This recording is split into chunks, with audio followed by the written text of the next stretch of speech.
फिर यह सब कुछ कल्याणमय होना जीवन की पूर्णता है। और इसीलिए इसे शिव और शक्ति का सायुज्य रूप माना गया है।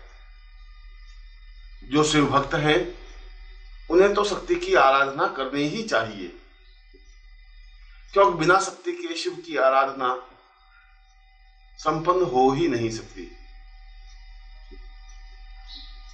और जो शक्ति के उपासक हैं उनके लिए तो भगवान शिव आराध्य है, जो मृत्यु पर विजय प्राप्त करने में, जो आने वाली बाधाओं को दूर करने में, जो काल को दूर धकेलने में समर्थ है। इसीलिए शिव और शक्ति का समन्वय, उनकी साधना और आराधना जीवन की पूर्णता मानी गई। मार्कंडेय पुराण में बताया गया कि जो साधक पूर्ण स्वरूप के साथ भगवती जगदम्बा को स्पष्ट कर लेता है, साधता है, उसकी आराधना करता है, उसे अपने हृदय में स्थापित करता है, वह निश्चय ही शिव का प्रिय बन जाता है। ऐसा व्यक्ति त्रैलोक्य विजय प्राप्त करने में भी समर्थ होता है। उसके जीवन में किसी प्रकार का अभाव या परेशानी, चिंता या तकलीफ हो ही नहीं सकती। वह निर्भीक होकर विचरण करने में समर्थ होता है। सैकड़ों देवताओं की साधना या आराधना करने की अपेक्षा मात्र जगदम्बा की साधना करने से भी समस्त देवताओं की आराधना संपन्न हो जाती है, क्योंकि भगवती जगदम्बा तो समस्त देवताओं के तेजस स्वरूप का पुंज है। और इसीलिए शास्त्रों में जगदम्बा को श्रेष्ठतम आराध्या माना गया। इसीलिए तो जगदम्बा को जीवन की पूर्णता माना गया, जीवन की श्रेष्ठता और जीवन की अद्वितीयता माना गया। जो साधक जगदम्बा को छोड़कर अन्य देवी देवताओं की साधनाओं में समय व्यतीत करता है, वह ठीक वैसा ही है जैसे जड़ में पानी न देकर पत्तों और डालियों को सींचता है। जीवन की पूर्णता और पौधे का लहलहाना तो जड़ में पानी देने से ही संभव है। ठीक इसी प्रकार से जीवन को निर्भीक और निश्चिंत बना देने की कला, क्रिया तो जगदम्बा साधना से ही संभव है। और जो इसकी साधना सीख लेता है, समझ लेता है, जो जगदम्बा की आराधना संपन्न कर लेता है, जिसे जगदम्बा को प्रसन्न करने की क्रिया ज्ञात है, उसके जीवन में किसी प्रकार का कोई अभाव रह ही कैसे सकता है। और फिर जगदम्बा की साधना का तो कहीं कोई निषेध है ही नहीं, चाहे वह शिव का भक्त हो, शैव हो, चाहे वैष्णव हो, विष्णु की आराधना करने वाला हो, चाहे तांत्रिक हो, चाहे योगी हो, चाहे सन्यासी हो, चाहे गृहस्थ हो, चाहे किसी धर्म का मानने वाला हो, चाहे किसी चिंतक या विचारक का प्रणेता हो। जगदम्बा की साधना तो सबके लिए सर्वसुलभ है। किसी भी युक्ति से, किसी भी स्थिति से जगदम्बा की साधना संपन्न की जा सकती है। सैकड़ों प्रकार है जगदम्बा की साधना संपन्न करने के।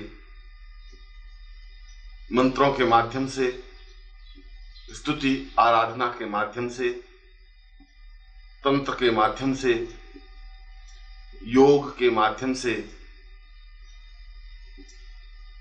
रुद्रयामल के माध्यम से, शमशान साधना के माध्यम से, वैष्णव साधना से, दैविक क्रिया साधना के माध्यम से, अघोर पंथ से, नाथ पंथ से और जितने भी पंथ, जितने भी संप्रदाय, जितने भी साधनाएं, जितनी भी आराधनाएं हैं, उन सभी संप्रदायों में भगवती जगदम्बा की साधना का चिंतन है, विचार है। बड़े आश्चर्य की बात है कि एकमात्र जगदम्बा ही ऐसी साधना है जो प्रत्येक पंथ और प्रत्येक संप्रदाय में विद्यमान है। प्रत्येक प्रकार का व्यक्ति, साधक, सन्यासी, योगी इस प्रकार की साधना को संपन्न करने में गौरव अनुभव करता है। और फिर कलयुग में तो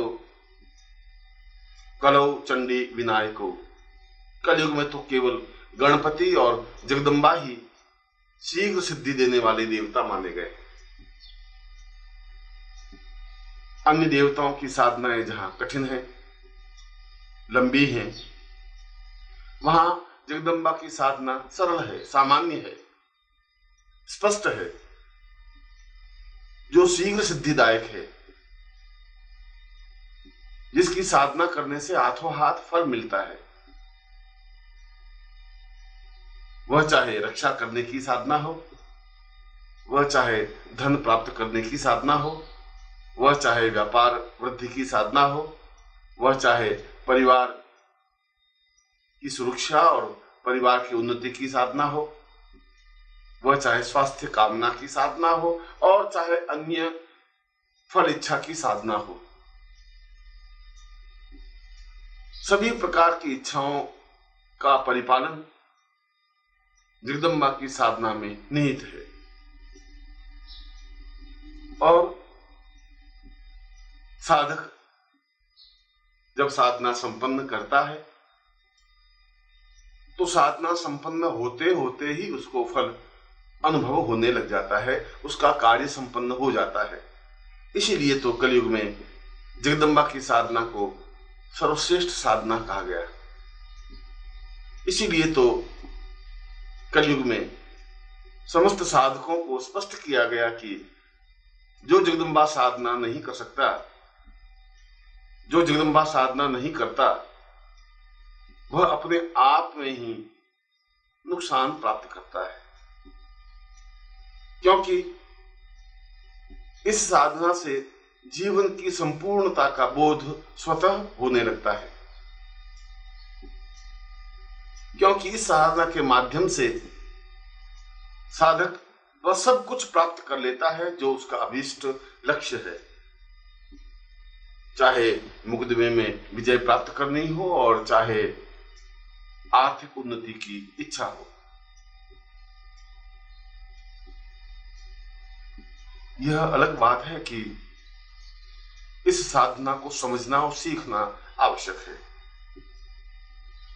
पर इस साधना में कोई जटिलता नहीं है, कोई विशेष क्रियाकलाप नहीं है, किसी प्रकार की न्यूनता नहीं है। जगदम्बा की साधना तो अत्यंत सरल और सामान्य है।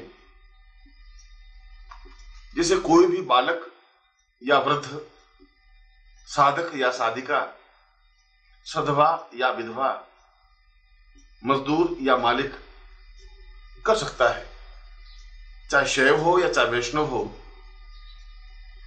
चाहे किसी भी जाति का हो, वर्ण का हो, रंग का हो। जगदम्बा की साधना के द्वार तो सबके लिए खुले हैं। और यह एक ऐसी साधना है जो कम से कम तामझाम के द्वारा, कम से कम उपकरणों के द्वारा संपन्न की जा सकती है, जिसमें कोई लंबा चौड़ा मंत्र नहीं होता, जिसमें कोई लंबी चौड़ी क्रियाकलाप नहीं होती, जिसमें किसी प्रकार का नुकसान नहीं होता। क्योंकि मार्कंडेय ने तो स्पष्ट कहा है कि यदि कोई साधक जगदम्बा की साधना संपन्न करता है और साधना बीच में ही छूट जाए, साधना अधूरी रह जाए, अनुष्ठान किसी वजह से पूरा न हो सके या अनुष्ठान में कोई त्रुटि रह जाए, तब भी उसे कोई विपरीत प्रभाव देखने को नहीं मिलता। तब भी उस साधक का किसी प्रकार से अहित नहीं होता। यह अलग बात है कि यदि साधना को बीच में ही छोड़ दिया जाता है तो उसका जितना फल मिलना चाहिए उतना फल न मिले, उसका कुछ आंशिक फल ही मिले। पर यह स्पष्ट है कि फल अवश्य मिलता है, साधक को विपरीत फल नहीं प्राप्त होता, साधक को किसी प्रकार से नुकसान नहीं उठाना पड़ता है, साधक का अहित नहीं होता। इसीलिए तो शास्त्रों में जगदम्बा की साधना को जीवन की श्रेष्ठ साधना माना गया। इसीलिए तो मानव जाति की कल्याण के लिए इस साधना को प्राथमिकता दी गई। इसीलिए तो जीवन के सारे अभावों को दूर करने वाली यह साधना बताई गई।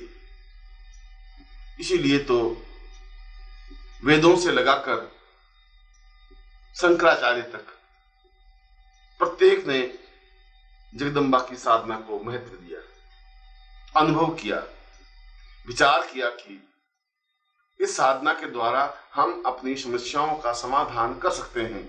समाधान ही नहीं कर सकते, उन बाधाओं और संकटों से निजात पा सकते हैं और जीवन को ज्यादा सुगम, ज्यादा सरल, ज्यादा सुखमय बना सकते हैं। जगदम्बा साधना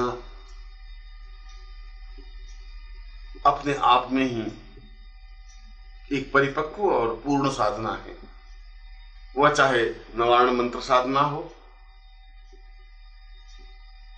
वह चाहे स्तोत्र साधना हो, वह चाहे स्तुति हो और वह चाहे चंडी प्रयोग हो। शमशान प्रयोग से भी चंडी को सिद्ध किया जा सकता है और घर में बैठ करके भी भगवती की साधना संपन्न की जा सकती है। दिन को या रात्रि को, सुबह या शाम, किसी भी समय जब साधक मनोयोग पूर्वक साधना करने की इच्छा प्रकट करे, उस समय इस साधना को संपन्न किया जा सकता है। यही तो इसकी विशेषता है। इसीलिए तो इस साधना को जीवन का एक अद्भुत प्रयोग कहा गया है। मैंने अपने जीवन में स्वयं अनुभव किया है कि जो कार्य